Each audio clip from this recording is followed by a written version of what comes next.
My name is JoAnn Lordahl. I'm a writer. I've been a writer for a pretty good while. This is my fourth career, actually, and I'll talk about some of the other careers in a little bit. I do have 20 books, of over 20 actually, that are on Amazon and Kindle, so you can look those up actually. But I think I should talk about what I'm supposed to be talking about, which is the books that are for sale here at the festival. This is the first one. Actually, it's my memoir, and it ended up being three books. The name of the memoir is My Unveiled Face, a memoir of a free woman. And I try to tell my story as best I can. To talk about how I started writing, I have actually quite discrete memories of that. And a little bit after my 40th birthday, I have a chance to go to England, to London, for 3 months. And it's the first time in my adult life that I don't have a job or I'm not in school. I have just gotten my PhD, and I have read a book earlier, and I'm thinking I don't have anything to do, I'm going to write a book. I've figured out that the guy, John D. McDonnell, um, that he wrote a book about people who travel to an automobile accident. So I'm going to write a book about people who have an airplane accident. And actually, I did write the book, Turbulence. I still have copies of it. It wasn't that bad. Um, but what I did was I saw when we came back from London, I saw an ad for a romance, and I think paid $1,000, and you were guaranteed publishing if they chose you. So I decided to do that. In the meantime, of course, I had joined a writing class, and my writing teacher, Virginia Cooper, was just absolutely fabulous, and she really helped me with the book. And that's the first book I got published, and it's the name of that is Those Subtle Weeds. And the long story short of that series is I ended up writing 6 romances, which are on Kindle, I think. And this one is set in Tallahassee, and it tells the story of Charolais cattle. And that's, I think, where I began really concentrating on place. A lot of my material, a lot of my books, really, especially the fiction, uses place a lot. I've noticed that. So anyway, let me go back and pick up on my first 3 careers. The first one was in business, and I ended up head of a division of the company I worked with. And something really happened that made me realize that I wanted to finish my education, which meant basically the whole thing, the whole college career. And so that's what I did. And then I had a job as heading up the counseling division down at Florida Atlantic University in Boca. And I really enjoyed that job. I was also trying to write at the same time, and it was a little tough.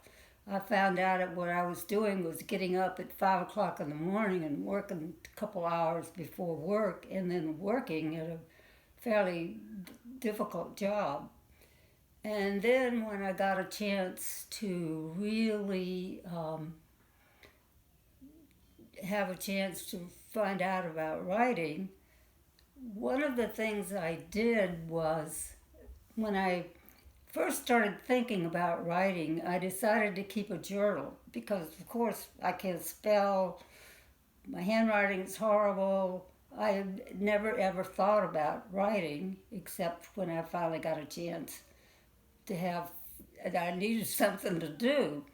So, anyway, I set a writing schedule. To, the first thing I did was decide to keep a journal. And one of the first decisions I had to make in keeping a journal was, do I tell the truth, the whole truth, and nothing but the truth, or do I, kind of pretty it up? And after thinking about it, I thought, why bother if I'm not going to tell the truth? And so that journal, which I started keeping, and I think I'm now on, it's either 99 or 100. I think it's 99. And so that journal formed the basis of my memoirs because I got a lot of information in there. Okay, now the next thing I want to talk about is a series I did of fiction, but fiction with a little bit of an extra twist. I lived for 14 years in Hawaii, and let me just read a little bit from Princess Ruth, Love and Tragedy in Hawaii. This is the first in a series of two. I have a third one planned, which I hope I get a chance to write. This book records a change in consciousness, from ignorance to a deeper knowledge of what really happened. My views of Hawaii, Native Hawaiians, and U.S. government behavior have changed 180 degrees. At first, my interest in Hawaii was purely personal and pragmatic, getting along in a new place. Slowly, as a writer becoming more engrossed, a sense of justice stirred to life and the desire to tell my Hawaiian story. Soon I was writing snippets of a novel and Hawaiian history, a mishmash of fact and fiction. I love research and reading and taking notes, and with a computer to indulge my extravagance, well, you can imagine, I ended with reams of research which I could not bear to pitch. The only aim that kept me afloat was the intense desire, almost a compulsion, to share what I was learning. If I was so misinformed, then so were others. History is conflicting and leaves out a lot. This new to me Hawaiian history was so richly detailed and informative that I was convinced readers would be fascinated. Doing something I don't know how to do without guidelines is difficult. Would my book be fact or fiction?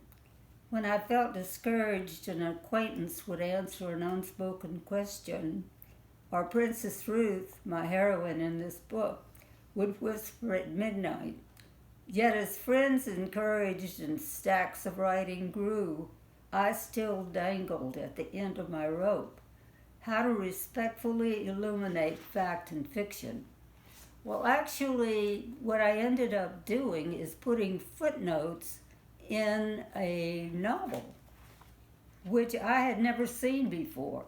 But it was the only way that I could come up with a way to contain the information. And I wanted to be able to put factual stuff so that people who wanted to learn more about Hawaii could do that, and more about what really happened. I have a lot of geo information in the first one of these. The second one, I have a lot of Army and military information in it. So, let's see.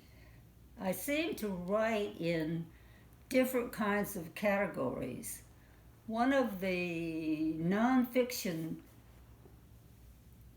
books that I've done was Money Meditations for Women, which I really enjoyed doing, and this went into a second printing. It was published by a company in California.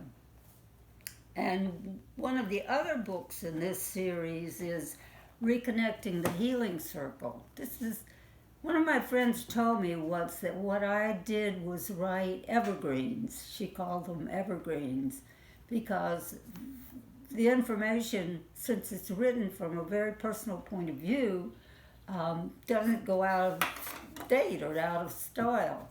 So I was pleased several months ago to get an email from a young woman in Germany, thanking me for writing this book. That was nice. One of the earlier fiction series that I did was Secrets, and this is history, but also a lot of fiction. It was difficult to write, but I'm pleased.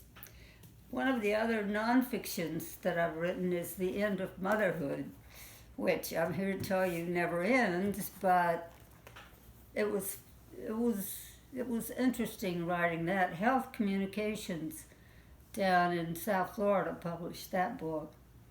So anyway, thank you very much for listening. If you have questions, you can email me, or there's always a way to contact me at the end of my books. So appreciate your listening. Bye now.